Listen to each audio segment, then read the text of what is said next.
Hey, I'm Peter Franson from christiangeekcentral.com and Spirit Blade Productions. Welcome to Essential Issues Weekly, where I talk about DC Comics 1 week after they are released on the Ultra tier of the DC Universe Infinite subscription service. In each installment, I pick an assortment of comics to talk about, of course, as a DC fan, but also explore what, if anything, they have to say about the essential issues of real life. Now, warning, full spoilers for everything that I talk about, so be aware this is your first and only warning that many spoilers lie ahead.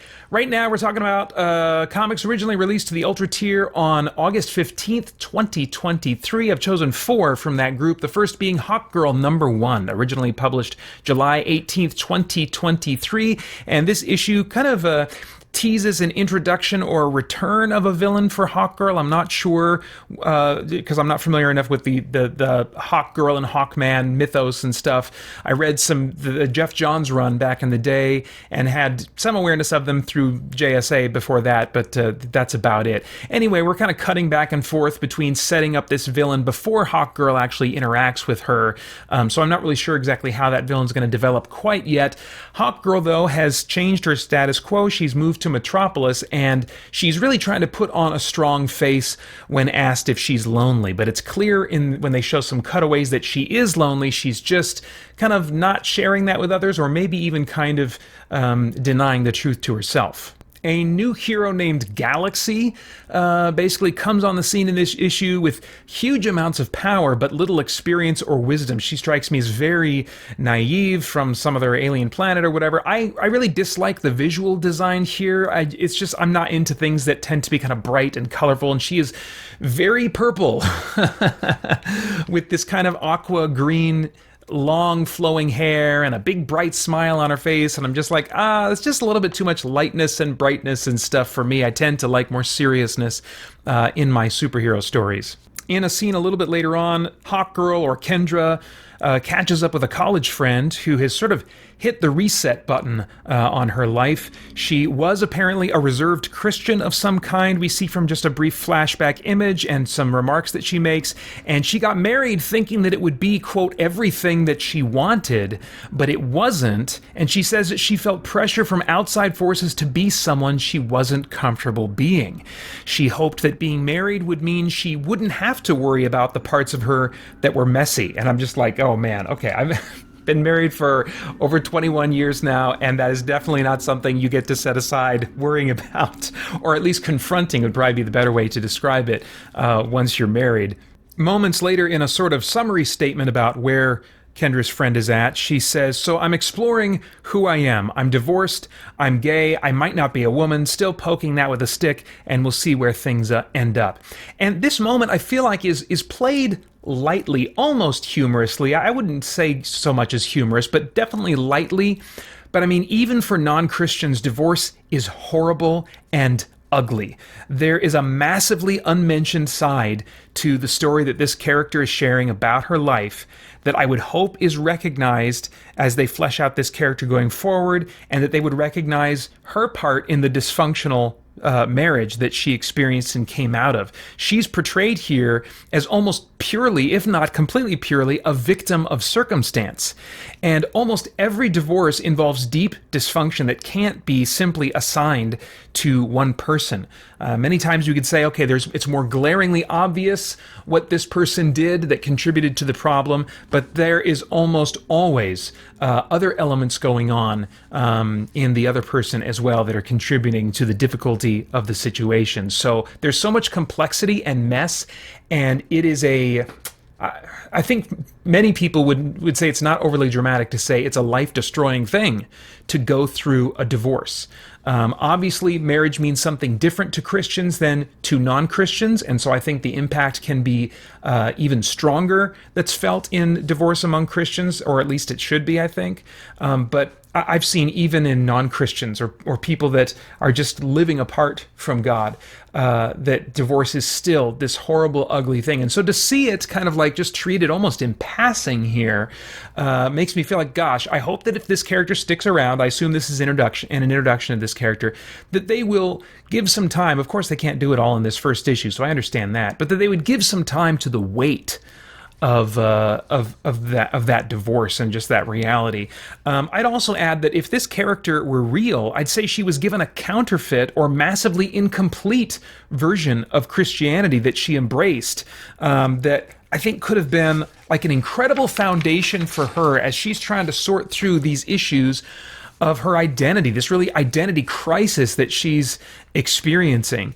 Identity is a core issue of Christianity, and you can check out our recent Ephesians Bible study that I started a few weeks ago for more on that. But there's so much to be said, so much to be found, and such a great foundation for our identity and our worth and our purpose in this life that has nothing to do with sexuality. And when sexuality kind of takes the biggest seat in terms of determining who we are, what our identity is and stuff like that, things really tend to get off course. Anyway, so really kind of interesting moment that I definitely wanted to highlight. In general in this issue, I just noticed just kind of an interesting frequency of LGBTQ plus related issues when this friend asks Kendra if, she has a chance with Kendra in a romantic relationship. Kendra says that she's, not looking for a relationship right now. And it's so interesting that, that she doesn't say, and maybe Kendra has been established as leaning bisexual in past stories involving her, I wouldn't know. But it's just striking to me. I remember when these characters were reinvigorated by Jeff Johns, the whole idea behind them was this sort of romance of the ages where this couple kept tragically dying whenever they would find each other and then being reincarnated into new lives where they would have to find each other all over again. And every time they find each other and fall in love, that kind of starts the clock ticking down to their doom once again. And I just love just the tragedy and the romance of that.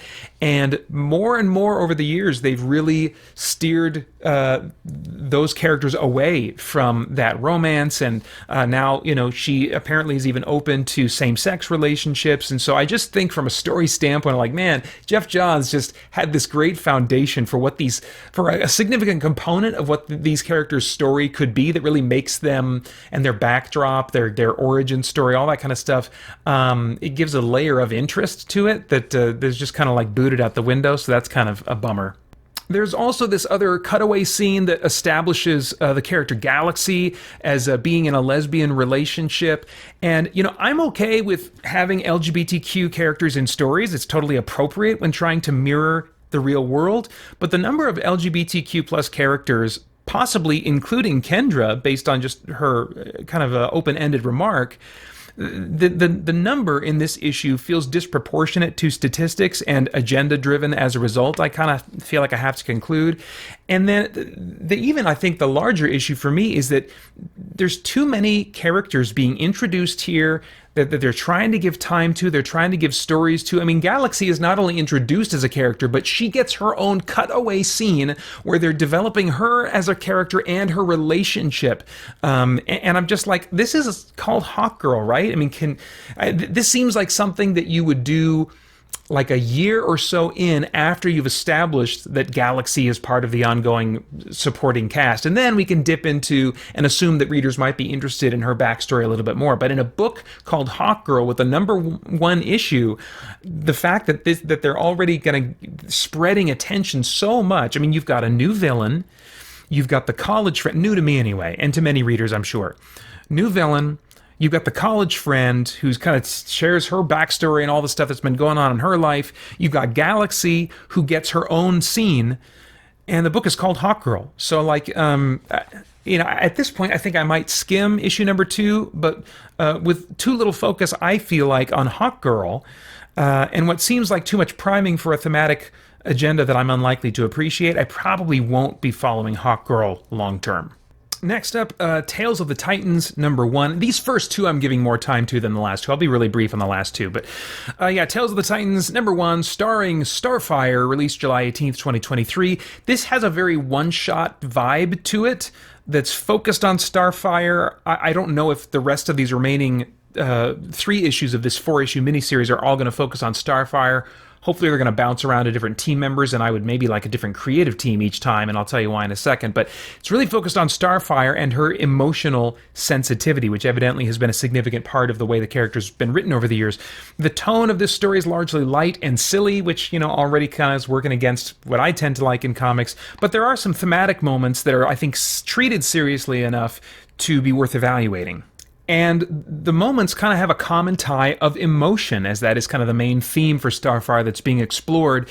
The first quote I would want to highlight is someone saying to Starfire after she was kind of apologizing for kind of an emotional outburst. The person says, no need to be sorry for feelings. Our mother always said, emotions aren't distractions to be tolerated. They're our reason for living. Now, was that meant subjectively? Like, it's the reason that we are motivated to continue living is the emotions that we can experience. Well, maybe, and I can see that would maybe be a motivation. Certain types of emotions maybe would motivate us to keep on going with the promise of maybe experiencing some of these positive emotions some more in our lives. But objectively speaking, that's a whole different idea. Is the purpose of human existence to experience emotions? Later on, Cyborg, talking about Starfire in a positive sense, says, you ever notice how Star is more powerful when she's really feeling it? So this is portrayed as a positive thing, that she is more powerful when her emotions are involved. Then finally, when talking to a character and lamenting a little bit her own sensitivity, Star says, I've always been sensitive. My sister constantly told me to calm down, and I tried, but I had so many feelings raging inside me. Commander, that's her sister, was more ... controlled. And then the response she gets is, yeah, and look how that turned out for her, and everything she's destroyed. So if the idea of controlled here was Starfire charitably searching for a way to describe her sister, and what she really was describing was the fact that her sister was bottled up her emotions and didn't deal with them in a healthy way, well then yes, it would make sense that that would turn out poorly for her, that she would end up destroying people and people's lives and stuff like that. So I don't know the background enough of Commander to know if that's the scenario they're talking about. That would be my guess. But controlling our emotions shouldn't be seen as like this negative thing, or this thing that is going to lead to destruction. Controlling our emotions, making them subject to our minds, is different from bottling them and not dealing with them in an unhealthy way. So combining all these remarks here, the power fantasy of Starfire, which comic books in many ways largely are meant to be power fantasies. That's why we find them appealing. We imagine, wow, what if I could have those powers? But there's a common thing in many power fantasies, and this is a really clear example of it here, is that they're attached to emotions. The power fantasy here is, I think, inextricably attached to her emotions, and her letting her emotions have free reign. Emotions give her power, and they're her reason for living. And this philosophy encourages, well, I mean, that's the remark that her people of her same alien race said. It's not necessarily Starfire's view that the emotions are her reason for living, but that seems to be like the theme that the writer is maybe wanting to bring out, that they believe may be the case. So this philosophy encourages really a harmful recklessness. It's important to say that emotions are very valuable, that we shouldn't be bottling them and neglecting them and not dealing with that side of our life and just being cold and calculated and unmoved. That is not healthy, and that is not what the human experience is meant to be, certainly not biblically speaking. So they're a rich, vital part of being human, but objectively speaking, they are not our intended reason for living. They're not the reason God made us to live. And our emotions ultimately need to be subjected to values that determine a time and a place for both giving our feelings expressive freedom and for reining the expression of those feelings in and taking time to process them before giving full expression to them. Dark emotions like hatred and bitterness also lead to powerful actions, and that's not really acknowledged here. And those who give hatred and bitterness and fear the highest priority or free reign in their lives, those who live to let loose with those emotions, destroy others and destroy themselves. And so really when talking about the nature of emotions, the purpose of emotions, I think we need a more developed and nuanced understanding of them being expressed in stories like this one. In summary, though, as far as like Tales of the Titans featuring Starfire #1, I dislike the style of the art. It's a little too simplistic for me. I dislike the light tone because that's just not really what I'm usually into with comics. I'm going to try #2 and see if it's a different creative team and or a different character focus. That could maybe keep me going for the rest of this miniseries. But if I don't see that happening, I'll just skip it altogether. Okay, going to keep it pretty short for these last two. The Vigil #3, published July 18th, 2023. We get a closer look at the character Saya, who is a shape-shifting impersonator able to use a mask to mimic the appearance and I think memories as well to some degree. I could be wrong on that, but can mimic other... No. There's research going on here that allowed him to do that. Anyway, but yeah, he can impersonate people. I had trouble following the story. It was a combination of the shape-shifting going on. I was like, oh, is this the real version or the shapeshifted version of this person? There was also some somewhat non-linear storytelling and a lack of refreshers to remind me of what had happened in previous issues. But some comics are written that way, and I think that's totally fine. In fact, there can be a lot of reward in that. And after rereading issues 1 and 2 and then reading #3 again, I really think I'm hooked with this series so far. It has character-oriented elements that I really like. It's still introducing the cast, but it's largely a mystery. The motives of the leadership of the Vigil, who exists to identify and remove things in the world that humanity isn't ready for, technologies or truths and stuff like that. Really interesting concept.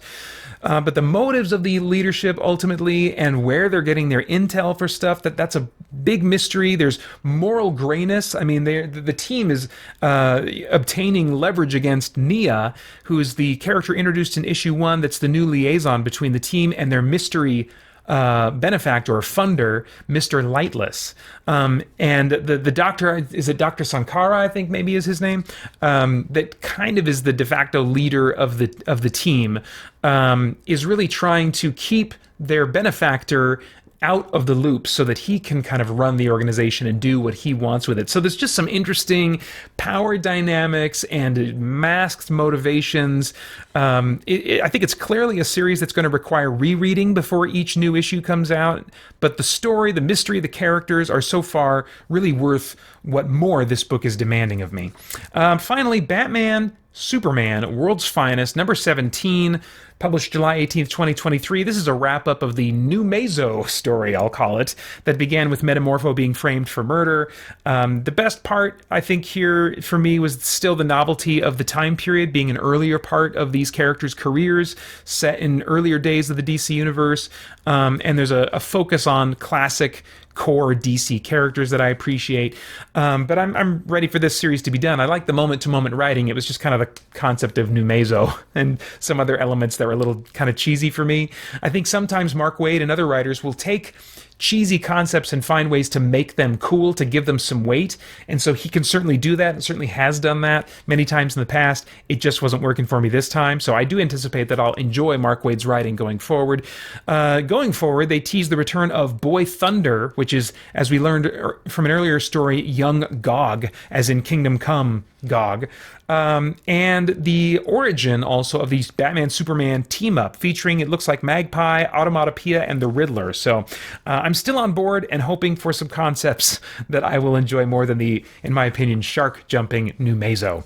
But those are all of my thoughts on comic books for now. As always, I'd love to get your thoughts and reactions in the comments below. Remember to check out christiangeekcentral.com for tons more content. Thanks for watching. Bye-bye. christiangeekcentral.com